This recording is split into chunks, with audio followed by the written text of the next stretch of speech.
There's a really high failure rate with ADHD entrepreneurship. Okay, I know what I need to do this week. I know why it's important. Then you have to actually carve out time, maybe time block. Each step has so many landmines. The why is important. For us, the how is equally important. We thrive and need structure, but we really suck at creating it for ourselves. Ian Tenenbaum helps entrepreneurs with ADHD get organized, make a plan, and follow through. With 20 years of experience in the startup world, he has led 2 companies to the Inc. 500 and secured deals with countless Fortune 500 brands. I got a high-paying job at a really fancy startup. I was on top of the world. That first weekend, found out it was in a lot of ADHD employees. They want to build companies their whole career, but never feel like they could do it successfully because they don't trust themselves. The one thing that probably had the most significant impact is this episode was seriously eye-opening.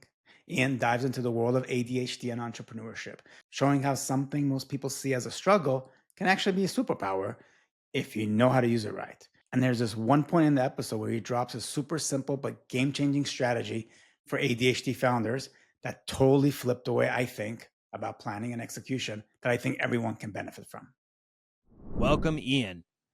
Thanks for having me. Yeah, welcome.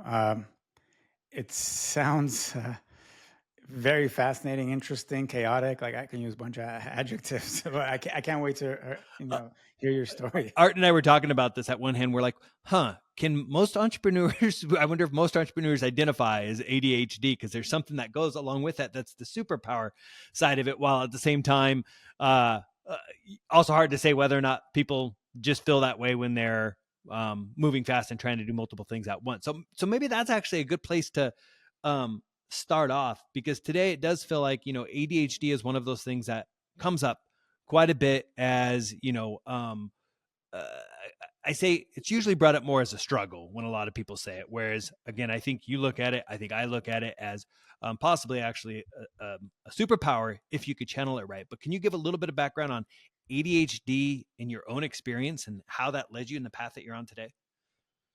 Yeah. So there is definitely, talking about entrepreneurship and ADHD, there is a high correlation.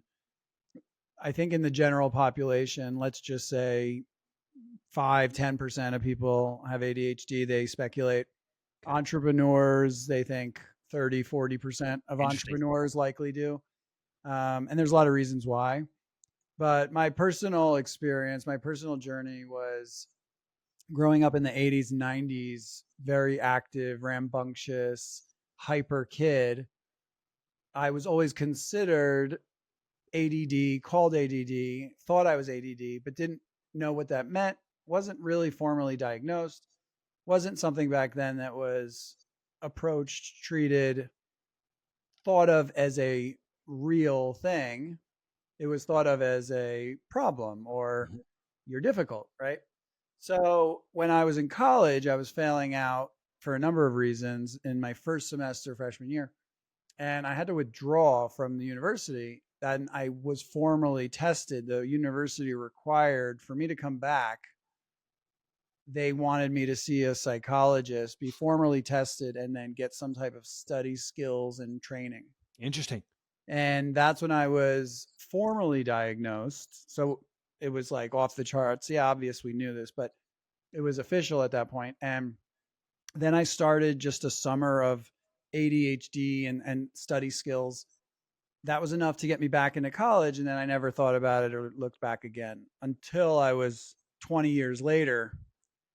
And there was a lot of things going on in my life collapsing around me. And there was so much success and there was so much chaos. There was so much interesting, creative things that I had accomplished. And there was also so many ways that I was struggling with day to day. And through a whole dark night of the soul series of events, it was at 38 that I, for the first time since 18 years old, made the connection of how ADHD is continuing to play a role in my life. Wow. And then I went on a journey of, okay, I'm going to figure this out. I'm going to master this. And that's what brought me to today. Interesting, especially because, again, I think you could go through that big gap, if you will, with, I mean, I say doing okay, obviously in the end, there were some things that did impact you that probably, I don't know if they started piling up or not, but that I think also does show that people, by the way, is it ADD or ADHD the right way Nowadays, to? it's all ADHD, and there's Okay. different variants. There's different like nuances. Different people have different presentations. Okay. So, disclaimer: I'm not a psychologist. Sure. I'm not a psychiatrist. I'm not a I get it. licensed doctor. So, anything I'm sharing is based on years and years of my own experience and research. But I may be off sometimes slightly. Hey, I'll adopt what you said and still point fingers back and be like, look, I mean, come on, guys, this, this, uh, so what is it though, like for you when all of a sudden this came to, this pile up, if you will, where you realize, oh my gosh, I need to regain control of this, again, like were things in your life really just, I mean, crashing? Like what was it at that moment that you're like, no, I really have to take control of this? If you like what you're seeing and you want to see more, be sure to click on the like button, subscribe to our channel, and click on the bell. It lets YouTube know you want to support the This Is the Way podcast, and it helps spread the word, and we greatly appreciate it. And now, back to the episode. Yeah, so it was a series of things that compounded over a few years. So I started a company. It was chaotic.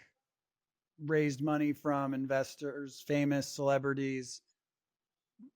Was in at times feeling untouchable, rocket ship, and then everything was collapsing and it was failing. And behind the scenes and underneath, what everything was struggling. So when I sold it to a competitor for half of what I would have made as a salary employee previously. Right. So under the curtain, you start seeing, okay, well, that wasn't really such a win. Right. And then, Yeah. but I was able to do the first part, I was able to do this. And then the next company was okay, but sold it to my partner and then went through a divorce. And I had a 1-year-old son at the time. And then in that year of divorce was in and out of the hospital for a number of back surgeries. And then, so I had come off of 2 companies, starting and selling both of them for combined, what somebody in a senior executive makes in a year. Right. So in many ways, okay, you spread that over the 5 years it took to build them. Yeah. Suddenly and then I'm going through a divorce, and then I'm in and out of the hospital, and I'm now 38, and I have a 1-year-old. It's what the hell's going on, Yeah. right? How would I end up in this situation? And more importantly, what am I going to do differently moving forward? So I uniquely had an entire year because of the circumstances out of work. In between surgeries, I was recovering, getting ready to go back to work. Another, the back went out again. Then I was recovering. I got a high paying job at a really fancy startup. I started there. I was on top of the world. That first weekend, my back went out. Gosh. Found out it was infected from the previous surgery. They had to go in again. Wow. 2 months later, it was healing. Everything was good. I went in for a second opinion, and they found out there was an infection that spread, and I actually needed a much bigger 2-level fusion. So most people don't have all day every day healing and doing nothing all day to work on themselves and rebuild their life. Yeah.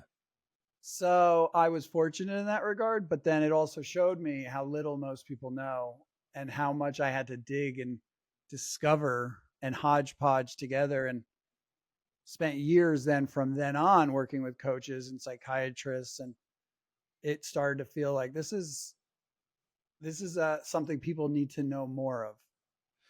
So I think with that too, because obviously your own experience, but now you've worked with loads of individuals who have ADHD. I'm curious, like, what is that pathway that you got yourself out, or that you're helping clients? Like, what does that look like to be able to I don't want to say overcome it, but live alongside and dance with ADHD? Yeah, well, I think it is live alongside it. I think if you look at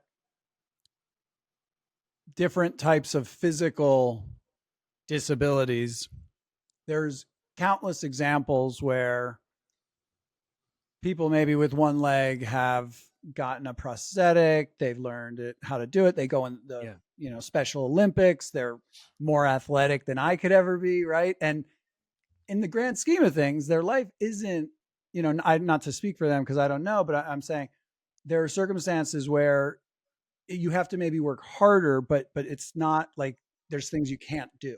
Yeah. So with ADHD, what I found really interesting is there is a biological difference, and there are a lot of things that we tend to struggle with, but most of them, from my experience, seem to be, many of them, that we can learn to either improve our ability or skill or learn to work around. And deciphering the difference is part of the work I do with clients. Is that something to practice and work on and improve like a muscle? Or is that something that's always going to be challenging for you and we're better off working on ways around it? And does that look similar for, those with ADHD, or do you find that each person still has their own not coping, but mechanism to be productive? There are a lot of commonalities and a lot of things that most people with ADHD would probably identify or resonate with. But the way it shows up for different people in their life, in their circumstance, in their business, in their schedule is usually more personalized or different. So a lot of people may have trouble planning, but for one person, it looks like this because those are their responsibilities and requirements, and that's where it shows up. But for someone else, it's totally different because they have a different circumstance, and for them, planning is it means a different thing. But at the core, maybe they're both struggling with planning. Does that make sense? Is that it? Yeah, What you're asking? interesting. How did it manifest for you personally when you had, running companies? So, looking back, one of the biggest things is planning ahead and being strategic. A lot of us with ADHD tend to be optimistic, impulsive, creative, instant gratification, maybe a little anxious. So, a lot of the day-to-day actions and activities can be driven from a relatively short-sighted, narrow focus. And there's a term in ADHD world called time blindness, which means we don't have a good relationship to time in the way other people do. And we often think in terms of now or not now. And it's somewhat binary. And to run a business successfully, you have to be able to toggle and navigate between now, tomorrow, next week, next quarter, next year, and those are all different time dimensions, time scales, and we are either thinking 10 years everything will be fixed, or today, oh no, I'm like behind. And just that ability to think a little bit farther out can have a really big impact on what we choose to work on today, tomorrow. So when you say that, is that like, I don't want to call it goal setting, but is it just that little more long-term planning and then working back from there to then help to inform that day-to-day execution? Okay, and you're nodding. So then from there though, and when somebody gets to that piece of it, do you then hit a point where now accountability becomes the short term to get to the long term? Or did I just completely do it and you were nodding to be kind to me? Yeah, no, I think what's challenging about this and also challenging probably, for people that without ADHD is that it's not so cut and dry. It's complex, right? Mm-hmm. Building a business is hard for anyone.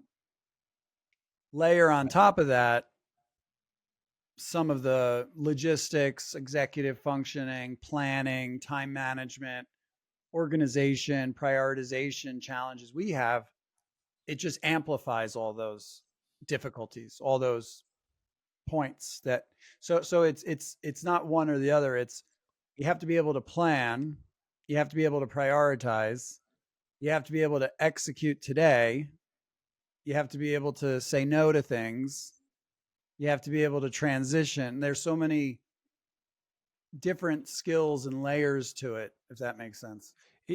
It does make sense. So I guess the question is then is for somebody who is trying to build out, a business, and they acknowledge that they have these struggles. Some people have or haven't been diagnosed.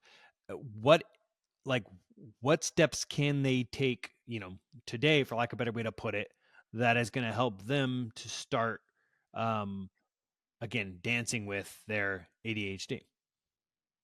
Yeah, so the way I break it down and the work I do in my programs is in three different main categories. One is clarity, Yep. having a clear sense of what's your vision, where are you going, your purpose, your strengths, your weaknesses, self-awareness, right? And what kind of business you're trying to build and why, and have that thought out. Then the next phase would be about, okay, if I, a lot of people skip that and they're focusing on executing or planning, and they haven't really locked into this is the kind of business I want to build, and I've thought it through and it's aligned with my skills and my strengths, and it's something I can continue doing. So that's always first. And then planning and prioritization is, okay, so now if that's the vision and that's my goal, what does that look like in a year? How do I backtrack? What does that look like in 90 days? What really matters in the next 90 days? What's going to move the needle? What are the things that I absolutely must prioritize? So that's phase two, which a whole bunch in there and not so easy. But then once you're clear on that, okay, I know what I need to do this week. I know why it's important, and I know where that's taking me in 90 days. Okay, now you have to actually do those things. So then you have to actually carve out time, maybe time block, control your schedule, manage your energy, follow through on the things you've decided. So each step has so many landmines for us to get lost in that there's a really high failure rate and a lot of challenges with ADHD entrepreneurship. And yet we're the high, we have a very high affinity and we tend to navigate to entrepreneurship, and then we struggle. So there's this interesting disconnect or challenge that we're facing.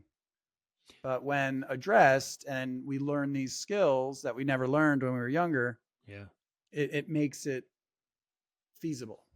I mean, a lot of what you're saying, to me also feels like it boils down to, I don't want to call it time management, oversimplify it, but there is a big piece of that in my experience, again, a lot of people struggle with, regardless of ADHD or not.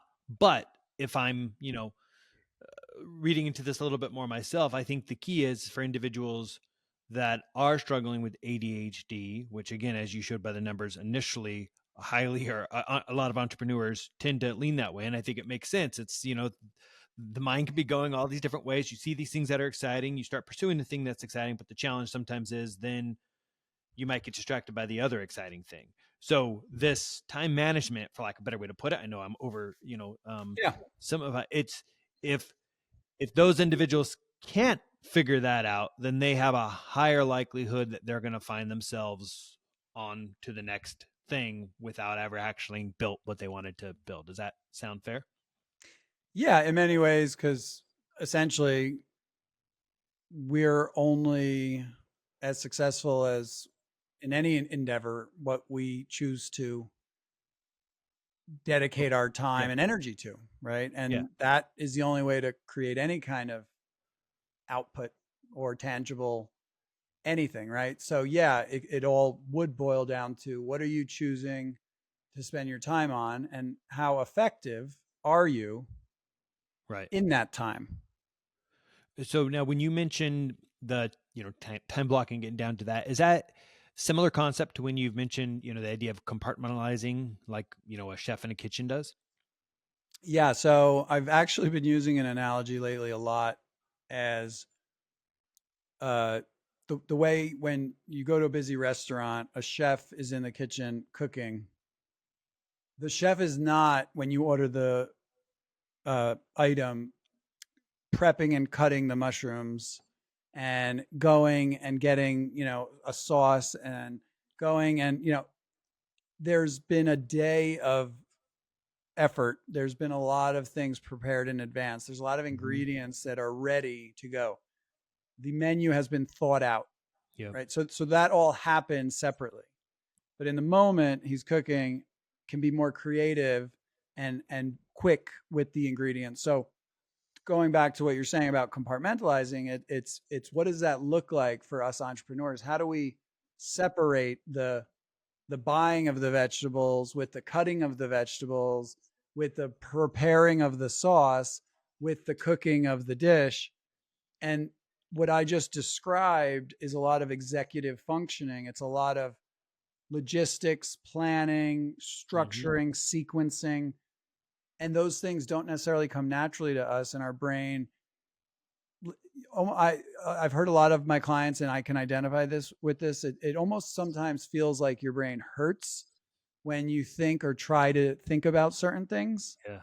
and it's hard to just like, what does that mean? Not like a headache. It's like gears stuck, Hmm. and that's the feeling we get a lot, and it's hard to describe. But that's because there's something that's not a muscle that's not as developed. Yeah. That makes sense. So I think when you said just the whole idea of the restaurant and the chef analogy, I've recently watched The Bear. I don't know if you watched that. Oh, I'm obsessed. Yeah. And actually, as I think about his character, he probably would be considered. I mean, maybe I'm wrong, but it is. And you look, I mean, he can be all over. But I see what that Well, and means. OCD. I'm also OCD, which Okay, I take medicine for. got it. But Fair. Okay, yeah. So yeah, he's you're right. definitely OCD. Yeah, Yeah. you're right. It's like, yeah, that's fair, actually. Um, but with that, where I'm curious is like when I think about just that show in terms of him and his team and how he engages and interacts with it. Those who have ADHD, it also changes that dynamic with the team, or it can. So I'd be curious to just get your perspective a little bit on that, how it impacts, and then maybe how they can better lead teams or structure to do so. Yeah. So it's really fascinating, this dynamic that emerges with ADHD entrepreneurs. And I'd say many are. So we navigate towards it because we don't excel in traditional roles. And we're actually good at 50-60% of entrepreneurship. So we tend to struggle with salary roles. We end up there. Then we want to build a company Hmm. or some type of business. Then there's a lot of challenges. One of the biggest challenges, and a lot of my clients face this, is team management, right? Because if you're an entrepreneur and you have ADHD, there's a high likelihood that you're struggling to manage yourself well. So then, how are you going to go effectively manage others? Then, what happens a lot is this very counterproductive dynamic where the entrepreneur maybe is turning to the team to help fill in the gaps they have, and but the team is looking for direction, Hmm. and then the boss is saying, well, figure it out, and then the employee's saying, but you're the boss. And there can be this very unhealthy, unproductive cycle Yeah. that tends to happen. I've been part of it on the employee side. I've been part of it on the boss side. When I ran my companies, and I had at one point, the biggest company was at like 6 employees, uh, of my own, when it was my company, not a senior executive Yeah. with team. 6 people even. I was, horrible at managing. I was the worst, right? So it's a very challenging thing, and that's I work with a lot of clients on that. How to delegate, how to lead by example. What does delegating even look like properly? And then you can't just delegate. You have to also follow up, hold accountable, create structure. Yeah. And these are areas that aren't well developed for many entrepreneurs. Interesting. So then with that, what I wonder, because in some ways you just described the environment as well. How much of a role does the environment itself play for in these situations? What do you mean by that exactly? So when it comes to like ability for somebody to like in that situation, it's like, okay, when you manage your teams, you're doing this, there's a certain structure that can, I think, benefit, it sounds like, somebody with ADHD, but how much of an impact does the actual environment that they're placed in control that? Like, should they be in a more controlled environment, going down to like, so that there aren't the distractions? Like, what should that look like? Should that structure, even when you think about it with their team, be that yes, they absolutely need that one-to-one time with the team members versus the bigger structured team meetings? Like what's the right approach? So in one of my workshops and in my online program, I have a slide of tug of war, two sides of the slide, team on one side, tug of war, pulling the string on the other. And I describe it as the paradox, the conflict between structure and flexibility that we struggle with. Yeah.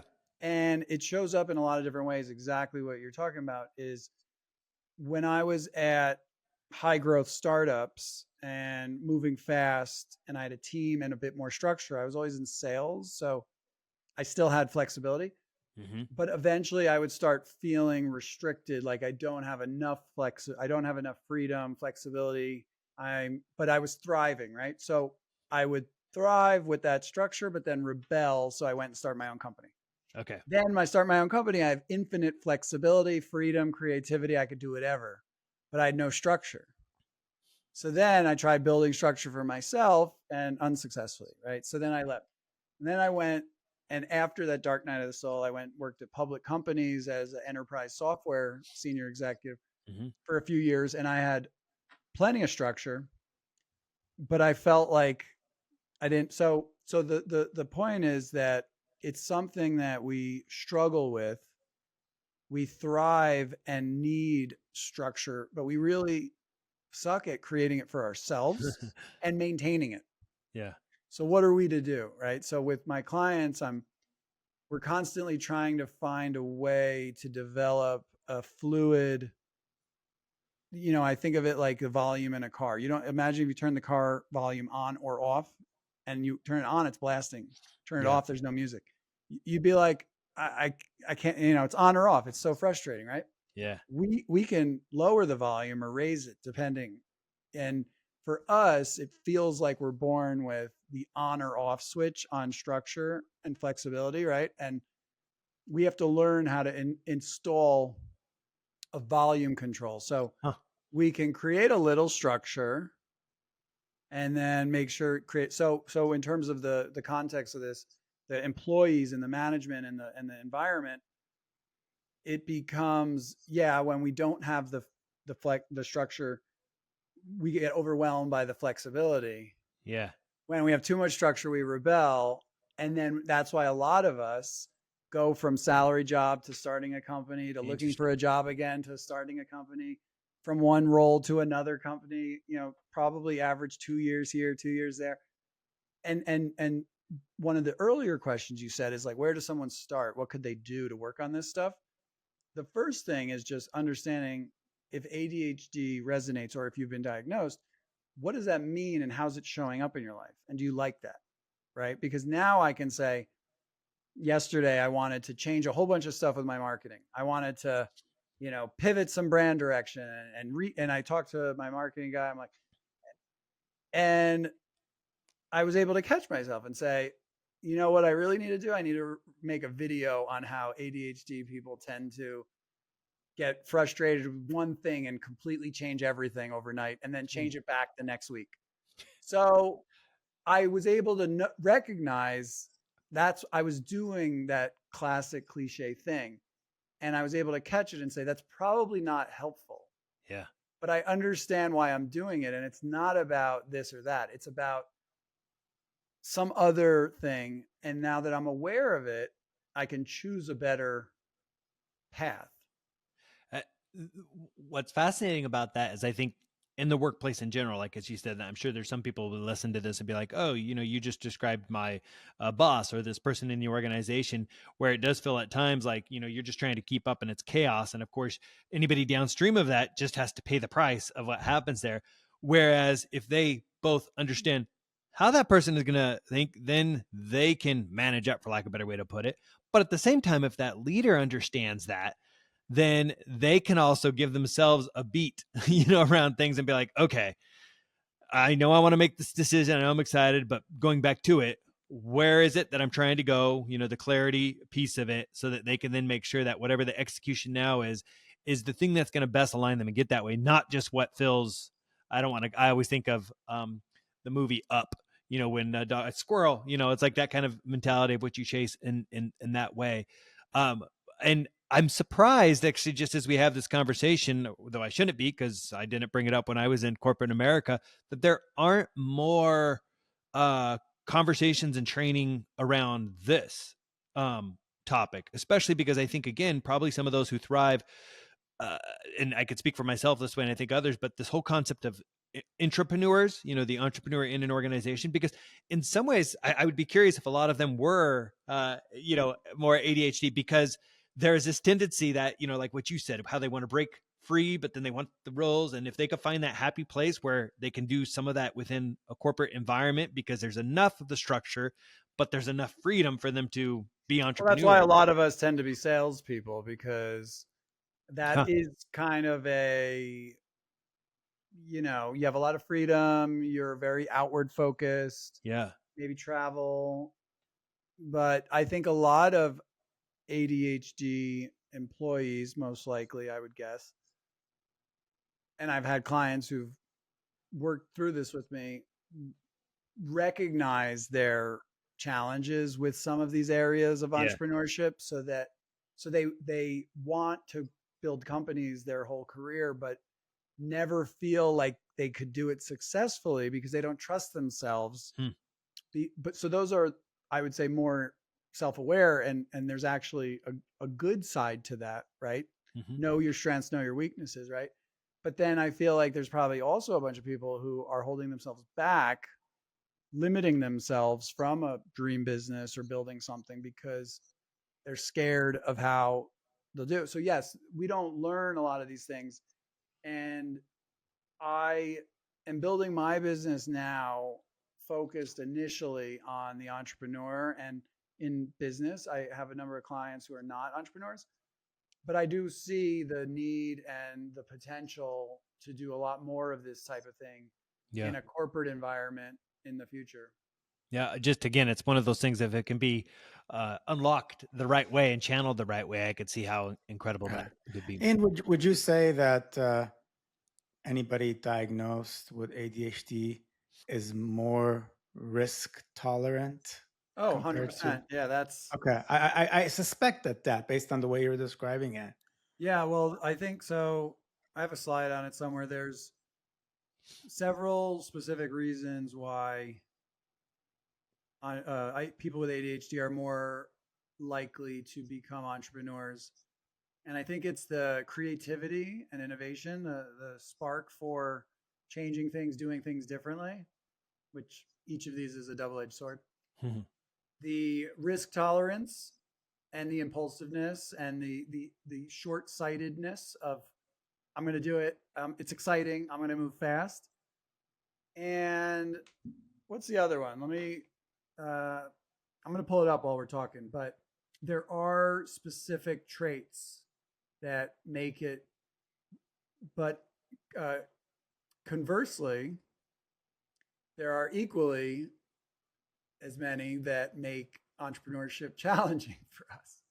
And that's why it's this really interesting space to see the potential and the risk. And Yeah. it's an area that I just recognized was drastically under addressed and underserved. Uh, for kind of reference, is there a famous CEO or executive that publicly is acknowledged as ADHD?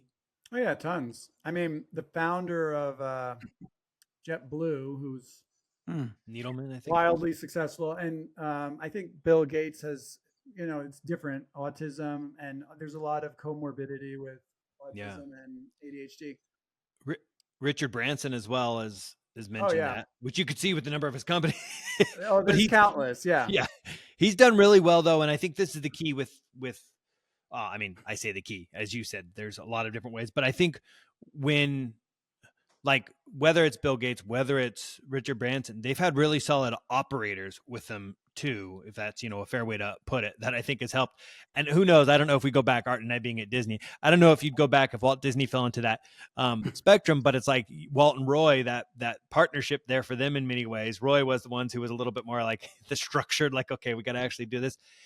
So it makes me curious, actually, is that a, I don't want to say solution, but an approach when somebody does know, where they fall, to be like, I need to find that strong operator? Or is that just not a marriage made in heaven, because in that scenario, you're going to drive the other one nuts? No, I think you're spot on. I think like anything, there's a wide range of factors, right? So just because Richard Branson has ADHD and I have ADHD doesn't mean I'm going to be anything like Branson, right? So, Yeah. but I think what a lot of these hyper successful people do, and there's probably millions undiagnosed, is Yeah.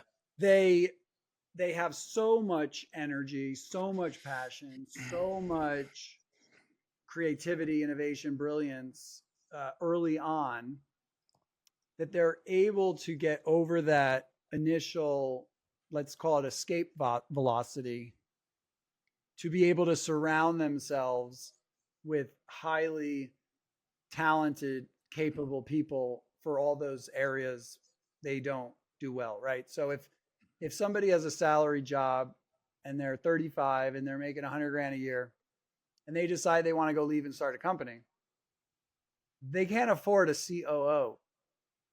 They can't afford Right. anyone else to do all they're gonna have to do it. Mm-hmm. Right. And if you look at the pattern of some of these big ones, like Branson, like maybe he was 14, 15, 20, he was running a company, hiring employees, right? Right. So that's why I say the escape velocity is like, if you could get out ahead and get to the point where you can hire staff quick, then you've got a snowball that's going to build. Yeah. Right. From your opinion, someone like Elon Musk, I know he self-diagnosed himself as Asperger's, but knowing how much you know, would you diagnose him differently? Oh, I don't know. And I'm not in the business of diagnosing. I just saw the stat from that slide, unconventional thinking. So Okay.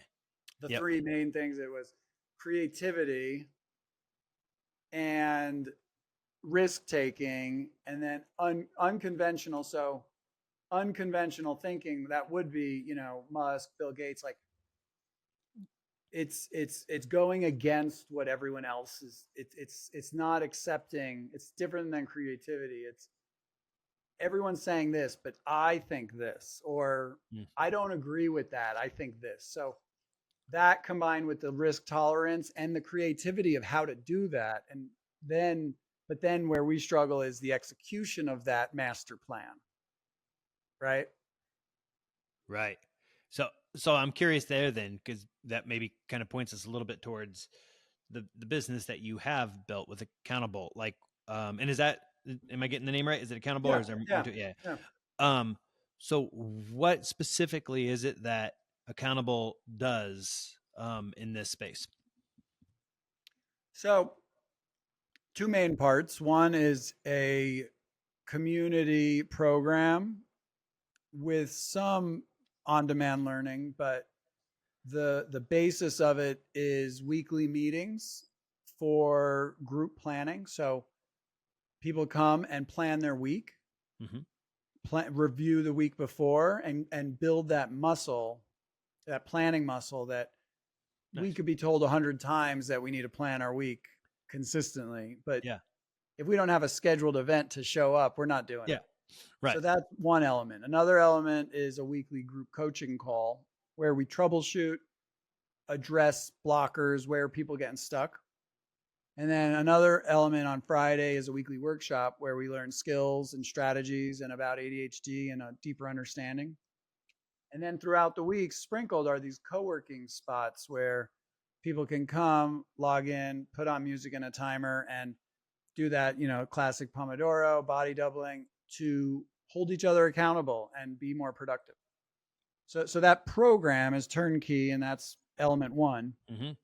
Separately, I work with a number of tech founders, entrepreneurs on a one-on-one basis that, or their, and their teams specifically on, delegation, time management, leadership, and then do some company-wide programs, Okay. group coaching, emotional intelligence, helping them collaborate, co-founder dynamics. I've worked with a number of co-founders on toxic and unproductive communication, Yeah. how co-founders can better collaborate.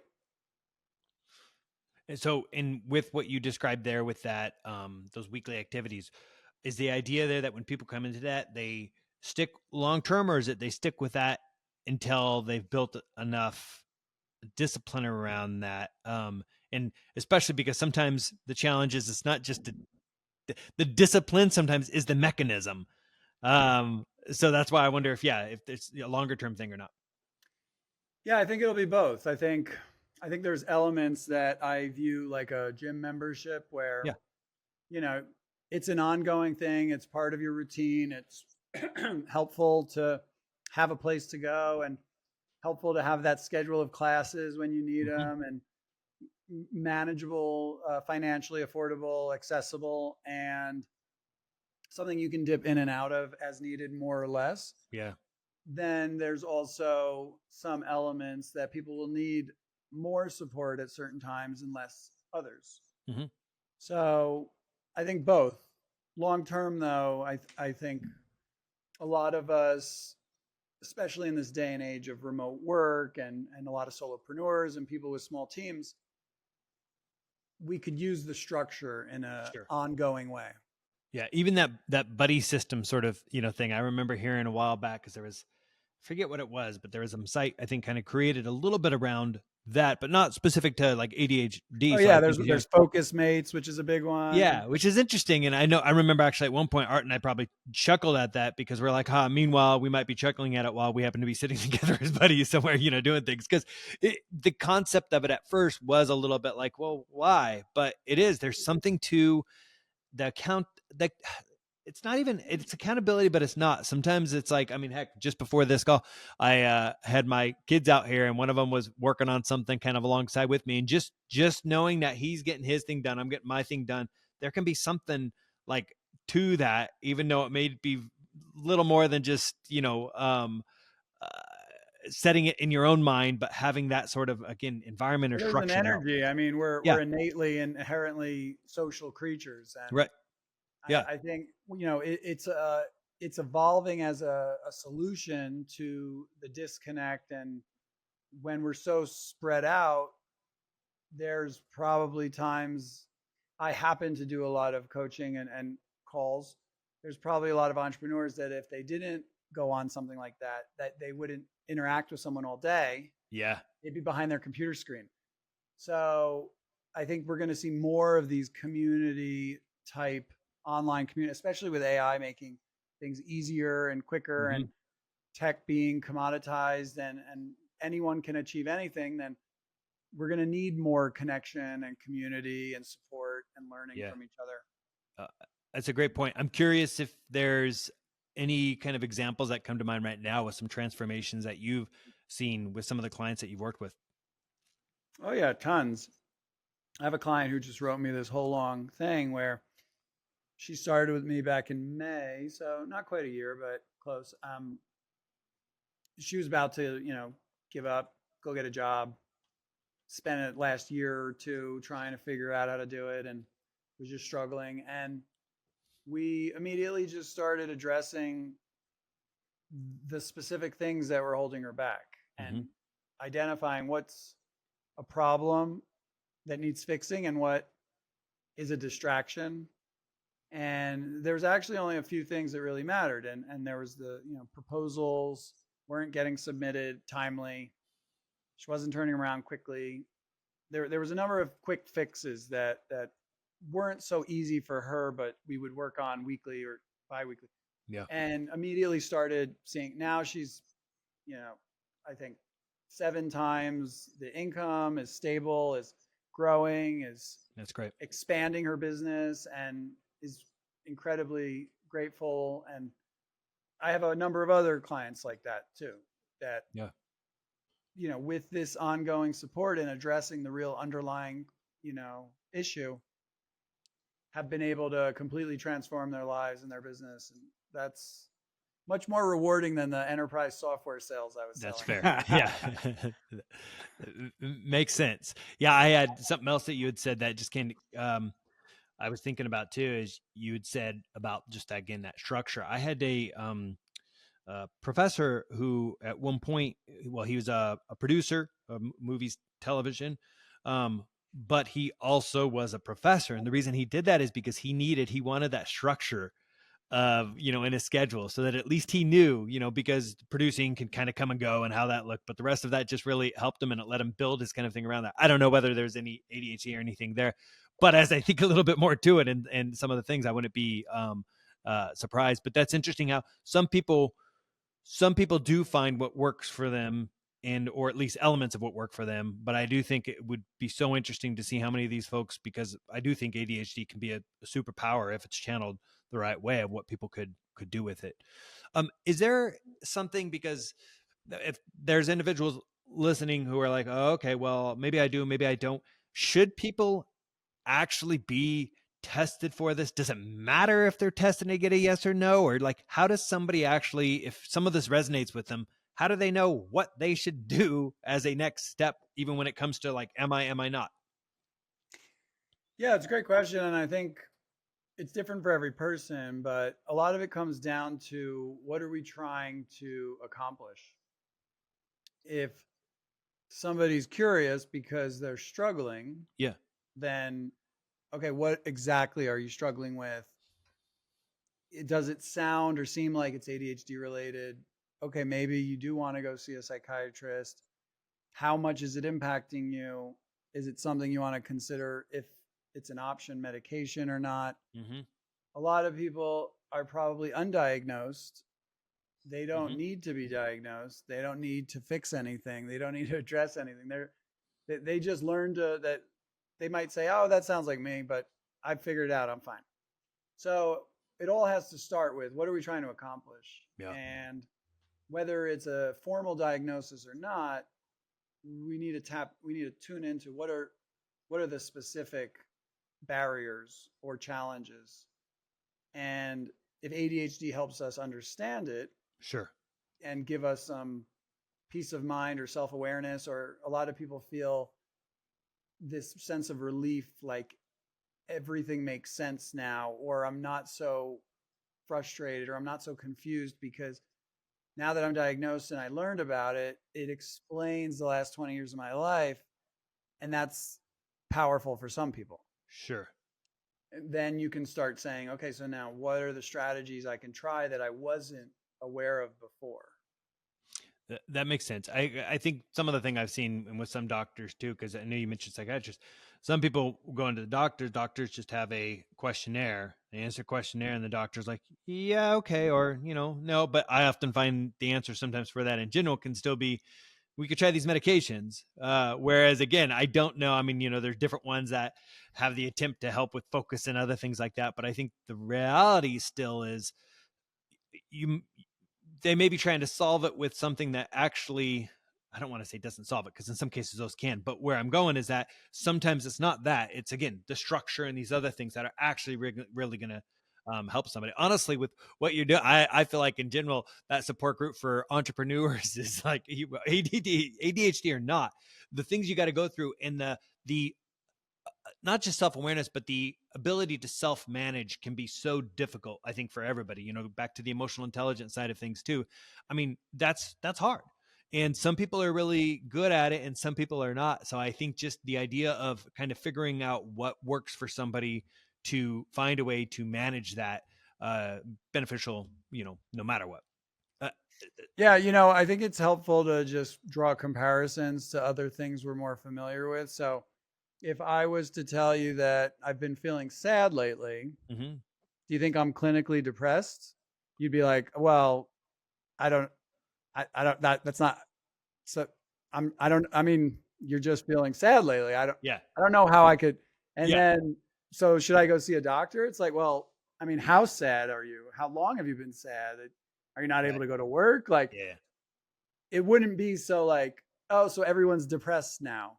It's Yeah. like, well, there is like an epidemic of loneliness, and right. So when if somebody's sad and lonely, you might say, oh well, are they clinically depressed, or are they just not socializing, or maybe they're Right. insecure, or maybe they're scared, maybe they have anxiety and Yeah. they don't want to be around people, so then they're lonely, right? It Yeah. all unravels, right? So we start with what's the goal? What are we trying to solve? What are we trying to accomplish? And then we can back into, what's the best method to get there. And I think that's key right there with what you said, because I think,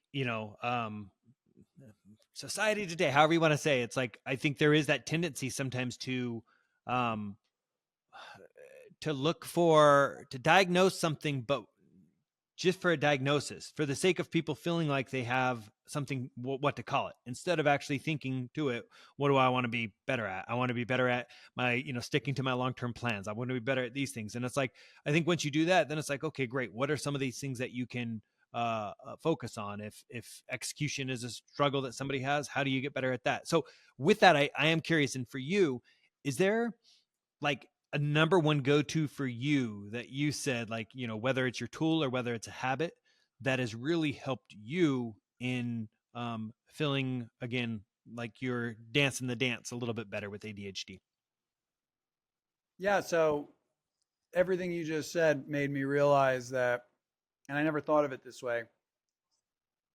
Going back to my advice, what's the goal? What are you trying to accomplish? What are you trying to fix? When I had started two companies and then was in that point, I was starting to reflect on why I struggled as an entrepreneur and what I was missing, because in both circumstances, I had a lot of the ingredients to be successful, but it wasn't working. And then I started realizing where I was lacking and where I was going to struggle if starting a company again. And I really wanted to be an entrepreneur again, but I felt like in order to do that, I'm going to have to address these specific things. And that's what helped me say, okay, well, let me figure out what is it. And then that's how I got to ADHD. Going back, so your other question about Sorry, guys. some tools, strategies, rituals. The one thing that has probably had the most Apologies. significant impact is developing the ability in my nervous system to slow down and pause and reflect and think. And that one thing comes out in so many different circumstances that are necessary, and it has a ripple effect. And 10 years ago, I'd be on this podcast, like talking like this, and I'd be like, well, there's this other thing, and then this other thing. And then I'd be like, wait, what'd you say? And that isn't really the most effective. Which, as you said out loud, I'm like, dang, I might have been guilty of that on this call, but yeah. Oh, no, you're fine. You're nothing like I was. Yeah. But no, but it's a good point. And I think as you say that too, um, I am curious if you went back in time and you were giving yourself advice, let's just call it 20 years ago, what would that be? And would it be specific to this, or would it actually be something else altogether? It would probably be start a company immediately and just work through and be very patient Yeah. with it. Start a company, but not to take over the world overnight. Start a company just to go slow and learn That's and be patient. And in 10 years, in 20 years, there'll be an exponential curve. Yeah.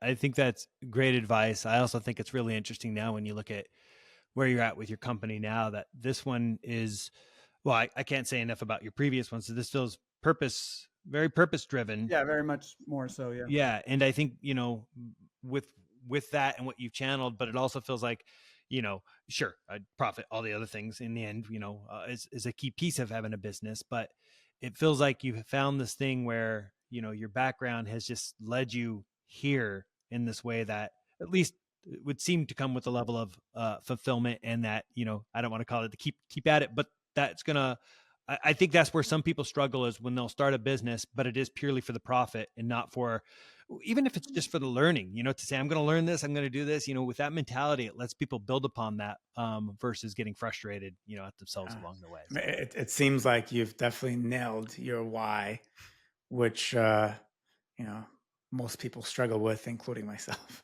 By the way, that's one thing I have to say. I wonder, for those with ADHD, and I don't know if you've much experience in this in general, but is the why something they can ever capture? Because I feel like at times it's so easy to keep thinking about a different why or purpose. Well, yeah, that's interesting you bring that up, and it ties to something I was going to bring up anyway. The why is important, but for us, the how is equally important, I think. So for me now, I have learned the hard way what I'm good at and what I struggle with, what I can get support for and what I should avoid. So the why is very clear, but if somebody doesn't know the how, meaning how are you personally going to do that, right? Yeah. I could say I want to build a rocket ship company, and the why is really strong, and it's because I have this personal story, and I've since I was a child, but if I'm not capable of being a rocket scientist and being the one to control an entire organization that's going to put that together, then it doesn't matter how strong my why is. I am not going to that is not going to work. I'm not going to be able to do it. Right. That makes sense. Well, Ian, how can people find you if they're thinking, oh my goodness, I need to talk to this guy, or at least want to learn more? They can call 555. Perfect. My website is accountable.live, and on LinkedIn, Ian Tenenbaum, or YouTube, Ian Tenenbaum. Awesome. Sounds good. Really appreciate it. I think, again, this is something a lot of people do struggle with. Sometimes they don't know they struggle with it. So I hope that this, hits a lot of people in the way that, you would hope it to, and we would hope it to as well. So thank you so much. Yeah, it's been a great chat. Thanks for having me. Thank you. And we'll see everybody on the next one. If you like this episode, check out episode 66 with Alan Lazarus, Overcoming Fear and Low Self-Worth. It will change your thinking.